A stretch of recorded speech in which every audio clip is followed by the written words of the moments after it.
All right, let's get right into it. Choosing a driving school, it's a huge deal, right? Especially if you're a new driver or a parent of one. Right here in Sydney and Cape Breton, we're going to break down exactly how to pick the right school, one that's built for the very unique challenges of driving on our roads. And yeah, let's just jump right into the deep end, shall we? If this image makes your heart skip a beat, you already know that learning to drive here is about so much more than just passing a test. It's about real-world survival skills, and that's exactly what your training needs to focus on. Because learning to drive in Cape Breton, well, it's a whole different ballgame. It's not just about acing your road test. It's about mastering the skills you need to handle our roads, our traffic, and our weather safely for the rest of your life. So what are we really up against out there? I mean, we're talking about trying to merge into that 100-kilometer-an-hour traffic on the 105. We're talking about hitting a patch of black ice on Kelley's or navigating those narrow rural roads with a logging truck coming the other way.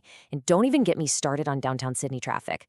This is where a standard by-the-book driving course just isn't going to cut it. Okay, so this means we have to ask different questions when we're looking at schools. Better questions. It's not just about the price tag or their schedule.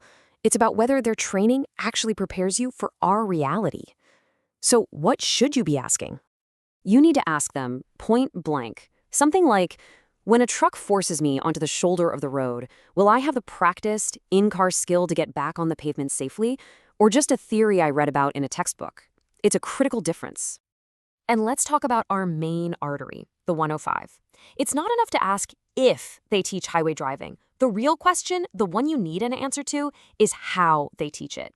How, exactly, do they prepare a brand new driver to confidently find their gap and merge into that kind of speed? So where do you find a school that can actually answer these tough questions? Well, the research we're looking at did a really deep dive, and it turns out there's one school that consistently came out on top, setting the benchmark for everyone else. And the conclusion was, well, it was pretty crystal clear. After analyzing everything, they identified Young Drivers of Canada as the gold standard, not just here in Cape Breton, but across the entire country. And here's where it gets really interesting. Look at the data. They actually put a number on it. Young Drivers scored an 87 out of 100 for overall quality. The average for other schools in the region, just 64. That's a 23-point gap. I mean, that is a massive difference in quality. And this slide just perfectly breaks down what that 23-point gap actually looks like on the road. On one hand, you have the standard check your mirrors and hope for the best approach. On the other, you've got the Young Drivers method. It's a proactive, repeatable system. It's about eliminating the hope and replacing it with actual skill. But, the biggest single thing that sets them apart, it's not even a specific move you learn in the car. It's how they solve a huge hidden problem that exists in pretty much all driver training, and it's called the practice gap. So what is the practice gap? Simple. It's the massive and frankly dangerous difference between the handful of hours you get with a professional instructor and the 100+ hours of real, supervised practice you actually need to be safe when you're finally driving alone. Get this. In Nova Scotia, the government only requires a minimum of 10 hours of professional in-car lessons. 10. Just think about that. Is 10 hours really enough time to master one of the most complex and dangerous things you will ever do? Now compare that tiny number to what all the global research says. The best practice, the number that actually prevents crashes for new drivers, is over 100 hours of supervised practice. That leaves a 90-hour gap that most families are left to figure out on their own. So how on earth do you fill that 90-hour gap effectively? This is where Young Drivers gets really smart. They don't just leave it up to you. They use technology, like an app with AI feedback for every single practice drive. They have a whole program to train parents to be better co-drivers. It's all about making sure all that practice time is actually productive. Okay, I know what you're probably thinking. This all sounds great, but it must be super expensive. And that's a fair question. But the research reframes this.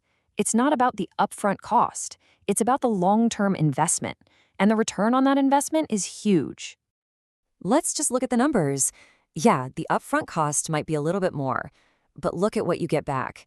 You get your license months sooner, you don't have to pay for a separate exit course later on, and the insurance savings, well, they can literally pay for the entire course, and then some. The first big payoff is time. That YDC certification shaves 3 full months off your time in the learner stage. That's a whole season sooner that you get your freedom and independence. And then there's the money. This is the big one. That same certificate can save you up to $2,700 on insurance over just the first 3 years. Let me say that again. Up to $2,700. That makes the initial choice look very, very different, doesn't it? So if this approach sounds right for you, getting started is pretty straightforward. First things first, you got to get your learner's permit sorted out at Access Nova Scotia. From there, you can check out the different packages YDC offers, and you can even download their app to get a head start on preparing for your knowledge test. You know, when you boil it all down, it really comes to this one simple question. Are you training just to pass a 20-minute test? Or are you training to build the skills for a lifetime of safety on the road? The school you choose is your answer.